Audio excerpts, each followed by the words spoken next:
मोठ्या माणसाचा इंटरव्ह्यू घ्यायचा होता. तो म्हणाला माझ्याकडे वेळ नाही. आम्ही त्याला विनंती केली, गाडीमध्ये इंटरव्ह्यू द्या. त्या इंटरव्ह्यूची बाईट माझ्याकडे एडिटिंगसाठी आली होती. त्या रस्त्यावर गतिरोधक एवढे होते की सारखा जर्क मिळायचा. मी कशी बशी ती फिल्म एडिट केली आणि पाठवली, पण रिजेक्ट झाली.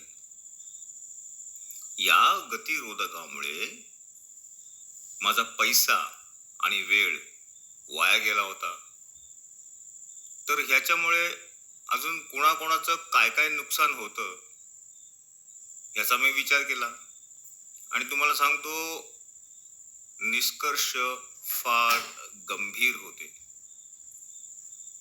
शहरामध्ये किती गाड्या आहेत, किती गतिरोधक आहेत, आपलं महागडेलं पेट्रोल तो किती खातो, याचा मी संशोधन केलं नाही, पण थोडा खोल विचार केला, जो तुम्ही करू शकता.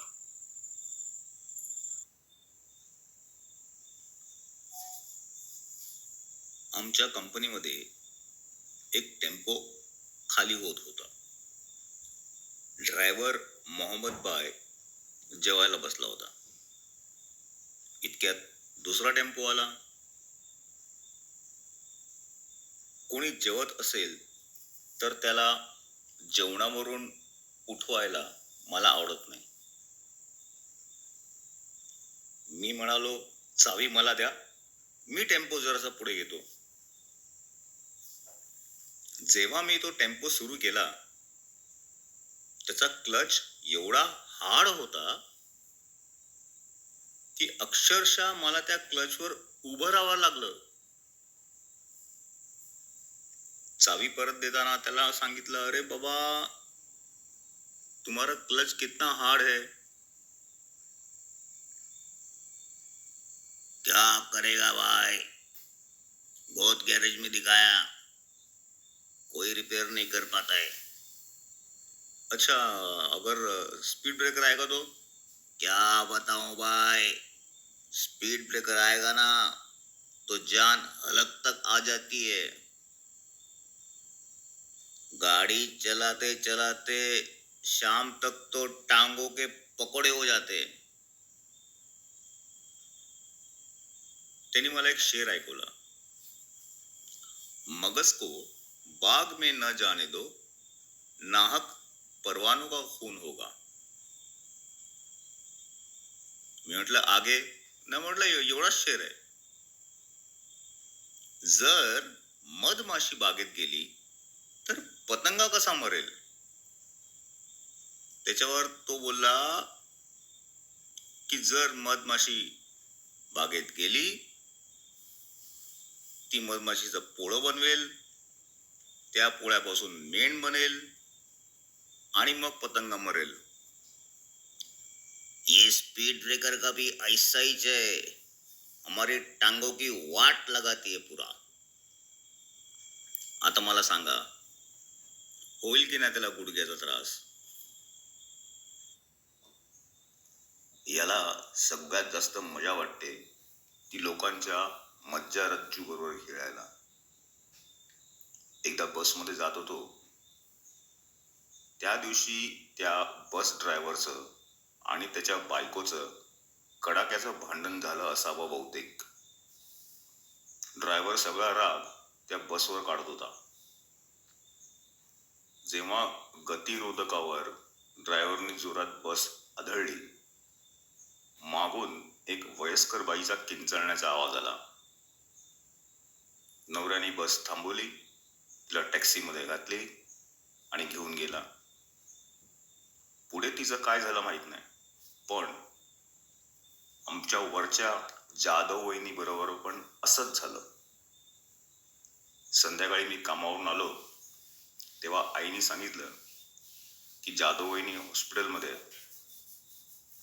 लगेच हॉस्पिटलमध्ये गेलो.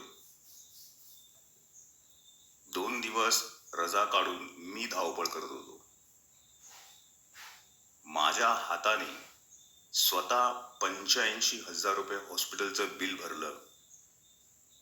शिवाय CT स्कॅन, MRI, एक्सरे अशा वहिनींच्या झेरॉक्स काढल्या, त्याचा खर्च वेगळा.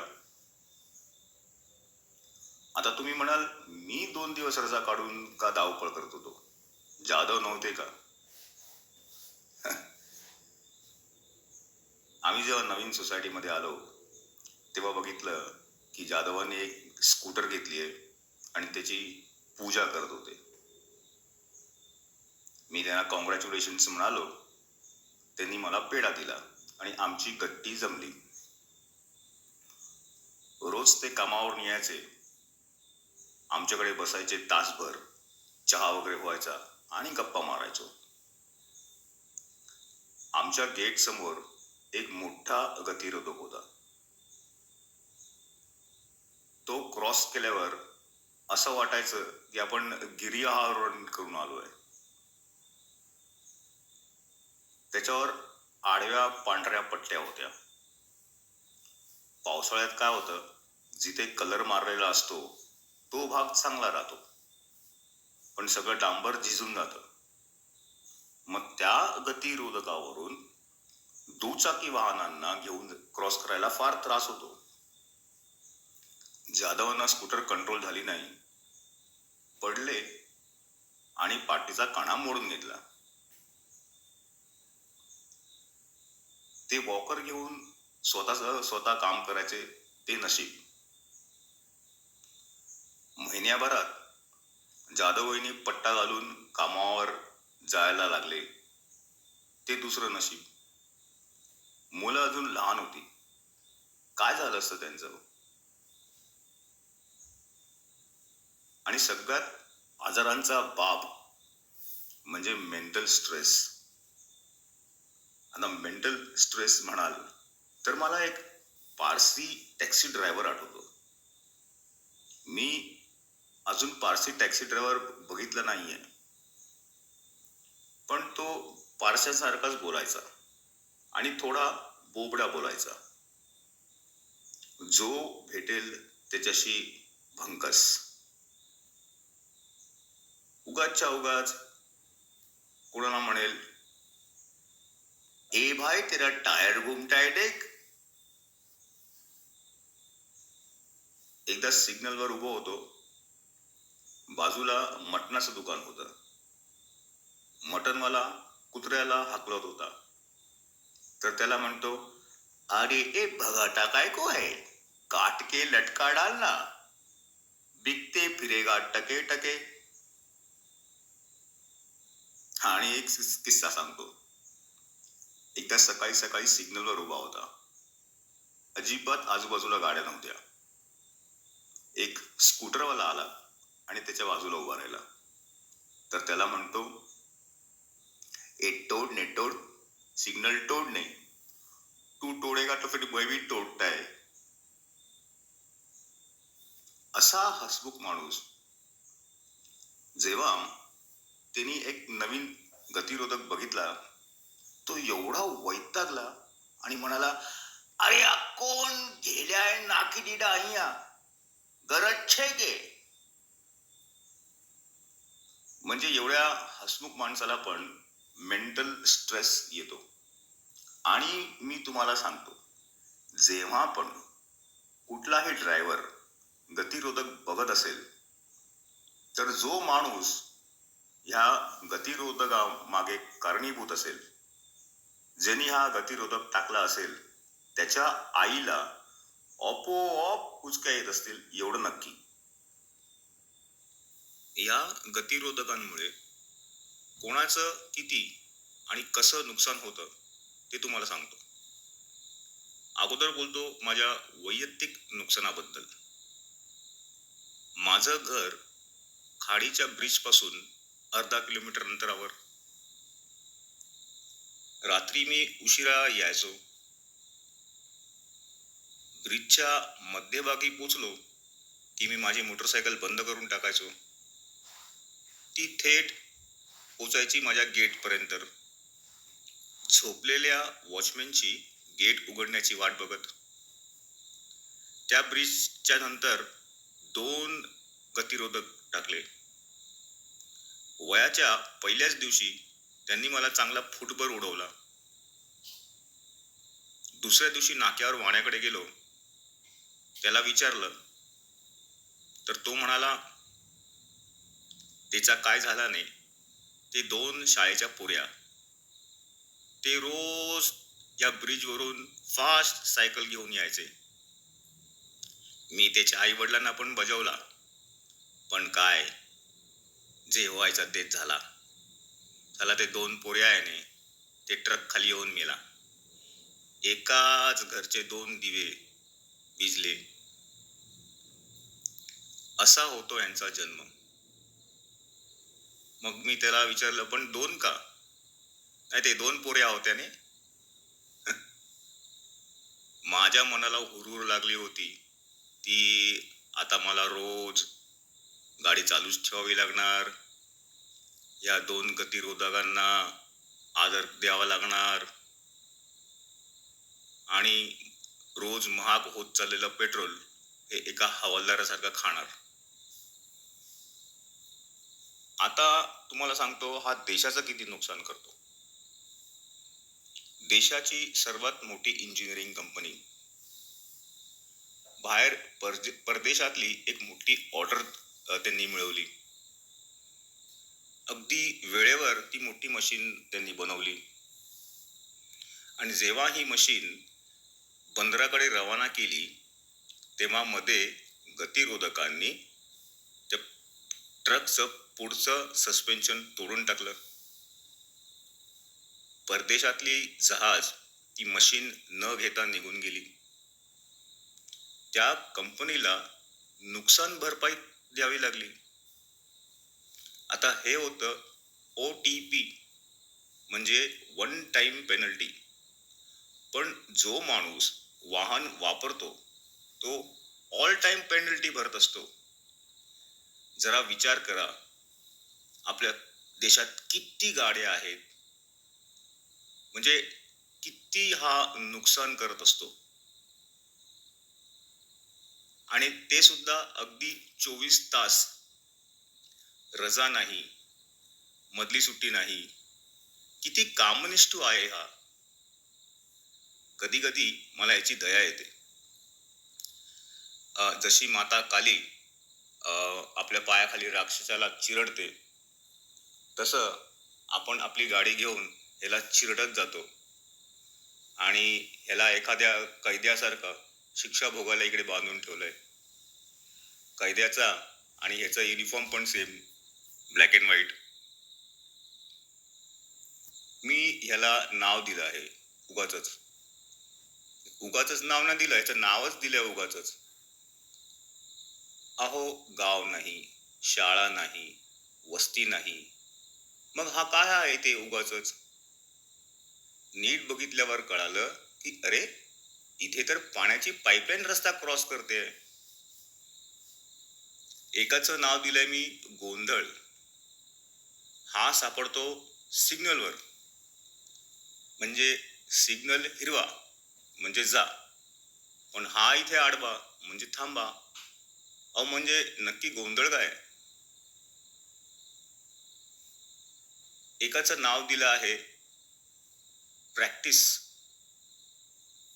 हे आजूबाजूला 2 असतात, म्हणजे एक प्रॅक्टिस करायसाठी आणि दुसरा फायनल.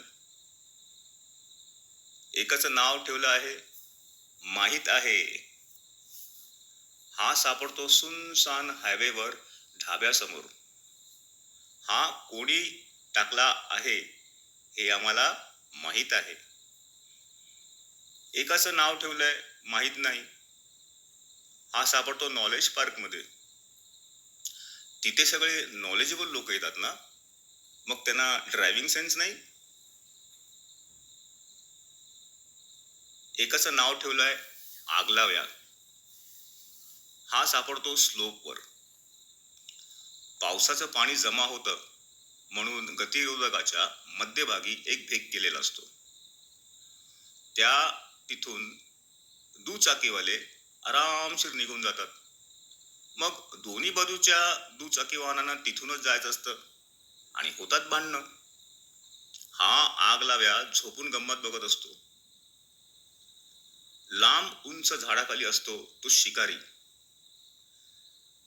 झाडाच्या सावलीमध्ये लपून हा घात करत असतो. याचं नाव ऐकल्यावर तुम्हाला लगेच कळेल की हा कोण. घासऱ्या. हा कारचा रनबोर्ड आणि सस्पेन्शनची वाट लावतो. कधी कधी ह्याची मजल ऑइल चेंबर पर्यंत पण पोहोचते. मग हा रनबोर्ड पावसामध्ये गंजतो आणि आपला खर्च वाढतो. आपल्या गाडीला साधं कोणी ओरबाडलं तरी आपण त्याच्याशी भांडायला जातो. आता ह्याच्याबरोबर कसं भांडणार? रबरचे असतात ना, त्याचं नाव ठेवलंय माजुरडे. हा गाडीची गाडीची गती कमी करायला लावत नाही, हा गाडीला संपूर्ण थांबायला लावतो. हा गती रोधक नाहीये, हा गती विनाशक आहे. गतिरोधक घालून तुम्हाला गाडीचा स्पीड कमी करायचा आहे की नष्ट करायचा आहे? महिन्याभरात हा रबरचा गतिरोधक जीव सोडतो, पण मागे सोडतो तो स्क्रू. एक गाडीचा अख्खं टायर फाडून टाकलं होतं त्या स्क्रूने. आता नक्की माजोर्डे कोण, ते गतिरोधक का गतिरोधक घालणारे, ते कळत नाही. अहो, तुमच्या चुकीमुळे आमचे टायर फुटतात, रनबोर्ड घासतात, सायलेन्सर मोडतात, क्लच प्लेट घासतात, ब्रेक लायनर घासतात, सस्पेन्शन तुटतात, आणि तरीही आम्ही तुम्हाला रोड टॅक्स द्यावा. आणि रस्ता पण कसा?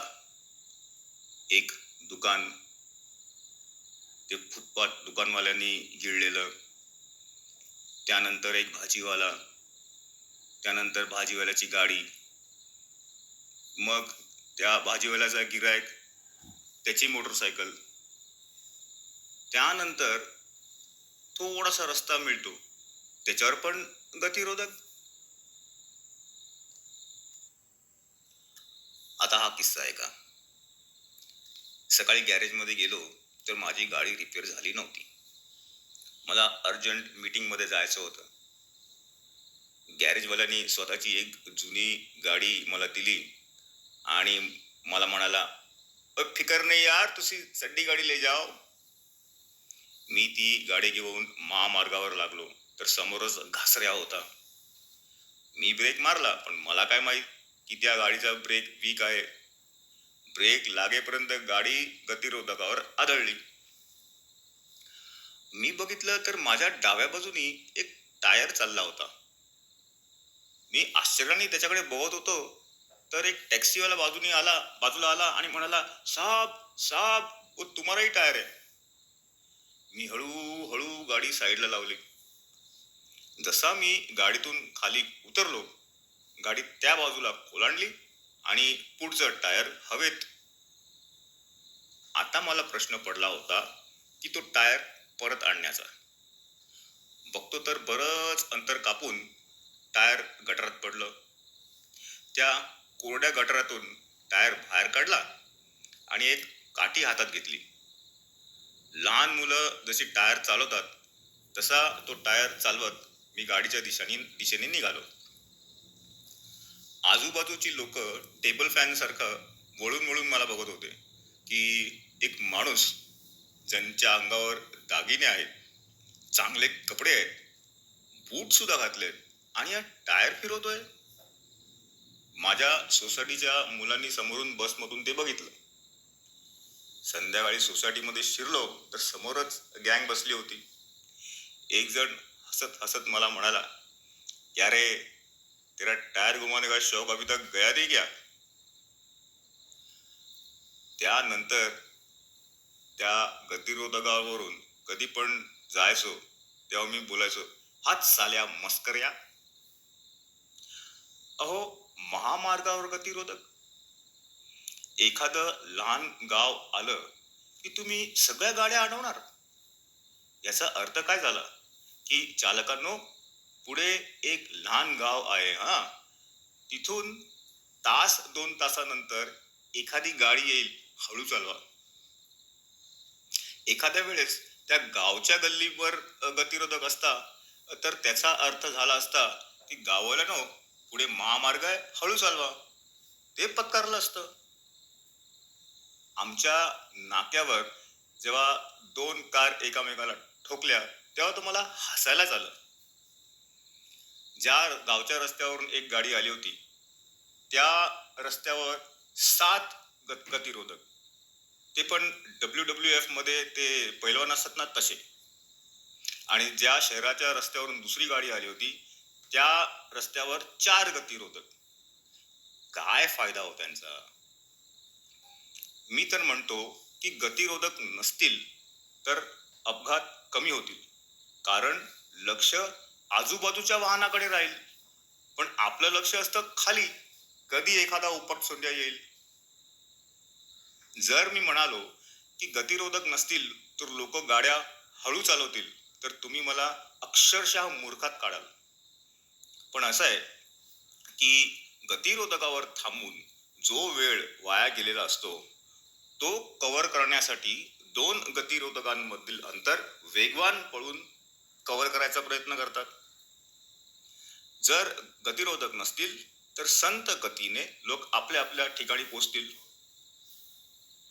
प्रत्येक गतिरोधक आपली एक गोष्ट सांगत असतो. आता मी गतिरोधकाकडे खाली बसून गोष्ट ऐकतोय असं समजू नका, पण ती गोष्ट तुम्ही सुद्धा वाचली असेल.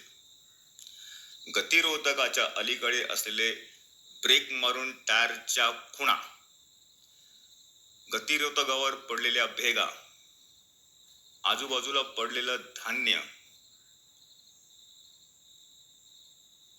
गाड्यांचे पडलेले नटबोल्ट्स, या सर्व गोष्टी सांगतात की त्याने किती टाळकी फोडली असतील, किती मांडकी मोडली असतील, किती अंडी खाल्ली असतील आणि कित्येक प्रकारे आपला खर्च वाढवला असेल. अहो, जर रस्ते हे देशाची रक्तवाहिनी आहेत तर मग हा स्पीड ब्रेकर नावाचा कोलेस्ट्रॉल का?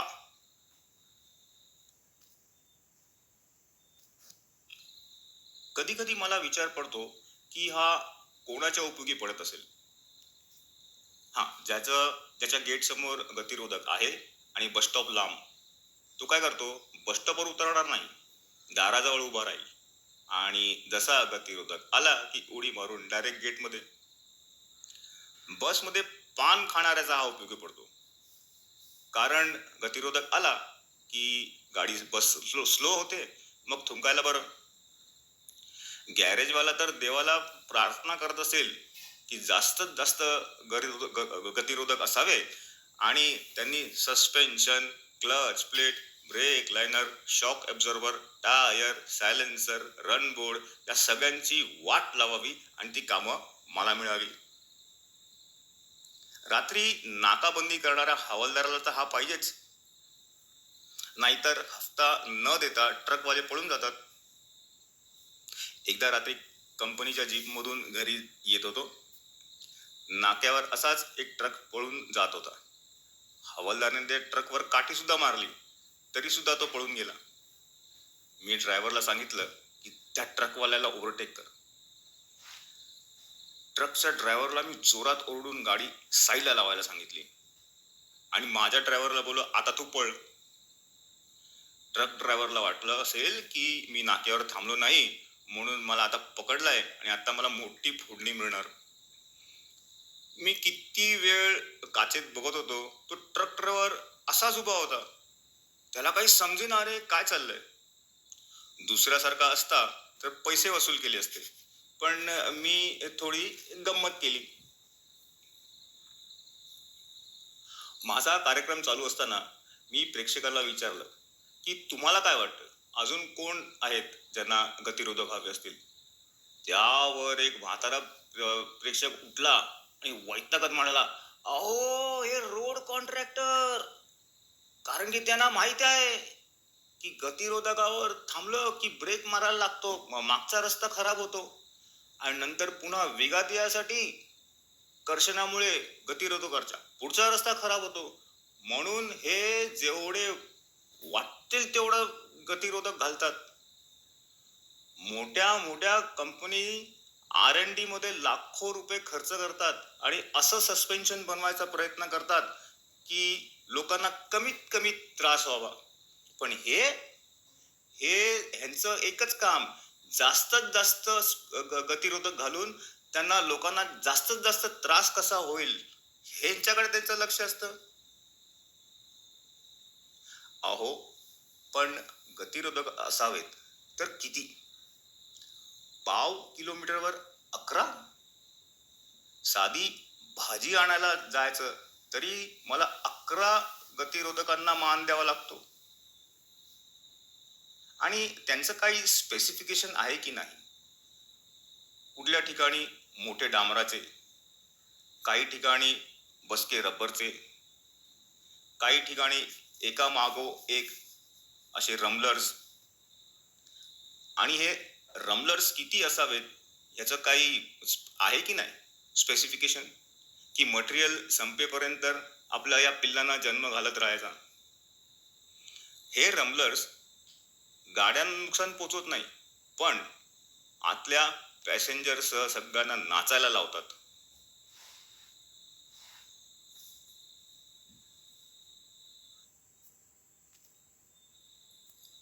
एके दिवशी भर दुपारी उन्हात एकटाच गावाकडे निघालो.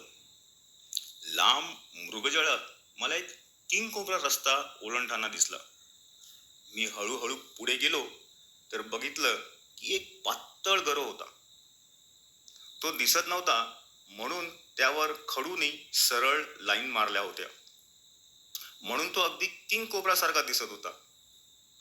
रात्री झोपलो तेव्हा स्वप्न पडलं की माझ्या बाजूला अंथरुणावर काहीतरी मऊ मऊ लागतंय. बघतो तर किंग कोब्रा. तो म्हणाला, मला घाबरू नकोस. मी त्याला सांगितलं की मी सर्पमित्र आहे आणि मला माहित आहे की तू फार शांत साप आहेस. आणि आमच्या गप्पा सुरू झाल्या. तो म्हणाला की दुपारी मृगजळात तू मला बघितलंस तो मीच. माझा या देशामध्ये अस्तित्व आहे कारण की इथल्या लोकांना ड्रायव्हिंग सेन्स नाही. मी सगळं बघत असतो. प्रत्येक गाडीवाल्याला पुढच्या गाडीच्या पुढे कसं जायचं असतं बस हेच बघत असतो तो. लेनची शिस्त नाही, पार्किंग कशी करायची ते माहीत नाही. काही लोक गाड्या कामासाठी कमी आणि मौजेसाठी जास्त वापरतात. सगळ्या प्रकारच्या वाहनांना फास्ट चालवताना बघितलंय मी, मग ती दुचाकी असू दे अथवा डंपर. ज्या माणसामध्ये गाडी पळवण्याची प्रवृत्ती आहे तर मग त्याच्या हातात कुठलीही गाडी द्या तो पळवणारच. ही वृत्ती आहे ना, ही वृत्ती नष्ट केली पाहिजे. मी म्हणतो की लोक गाड्या फास्ट चालवतात, पण मी इथे आहे ते रॅश चालवणाऱ्या जे आहेत ना त्यांच्यावर कंट्रोल ठेवायला. पण ही जात तर मला उडून पळते. अशा लोकांची टक्केवारी किती? 1%? चला 2%. माझ्या वतीने मी अजून डबल करतो, चला 4%. मग ह्या 4% लोकांसाठी तुम्ही इतर 96 लोकांना त्रास देणार? म्हणतात की हे जग चाललंय ते 4 शाण्यांमुळे नाही पण 96 वेड्यांमुळे. हे खरं आहे तर? मी जर नसलो तर जो रिक्षावाला स्टेशनवरून नाक्यापर्यंत याचे 15 रुपये घेतो तो फक्त 10 रुपये घेईल. एसटी महामंडळ आपल्या कर्मचाऱ्यांना डबल बोनस देऊ शकतात कारण की इंधन आणि मेंटेनन्स मध्ये बराच पैसा वाचेल. बऱ्याच प्रमाणे वातावरणही सुधारेल. आणि खरं सांगतो, मी सुद्धा ही 24 तास ड्युटी करून करून मला कंटाळा आलाय. प्लीज मला रिटायर करावं. पण ह्याच्यावर उपाय काय? यावर तो हसत म्हणाला, अहो हे उपाय तुमच्याकडेच आहेत पण तुम्हाला कळत नाही. पूर्वी लोक दारू पिऊन गाड्या चालवायचे, आता कोण गाडी पिऊन गाडी चालवतं का? तर कायदा कठोर झाला म्हणून. तर माझं हे ठाम मत आहे की कायदा कठोर झाला तर माझी गरज नाही. हल्ली प्रत्येक दुकानात, प्रत्येक घरात कॅमेरे लावले आहेत. प्रत्येक जण मोबाईल घेऊन फिरतो, त्यांच्यामध्ये कॅमेरे आहेत. मोठ्या रस्त्यांवर सरकारने कॅमेरे बसवले आहेत. ही रॅश चालवणारी 4 टाळकी दिसली की पोलीस स्टेशनला नेऊन एक वॉर्निंग द्यायची आणि जेलमध्ये कैदी कसे राहतात ही एक फिल्म दाखवायची. तरी सुद्धा रॅश चालवलं तर अटेम्प्ट टू मर्डरची शिक्षा करा.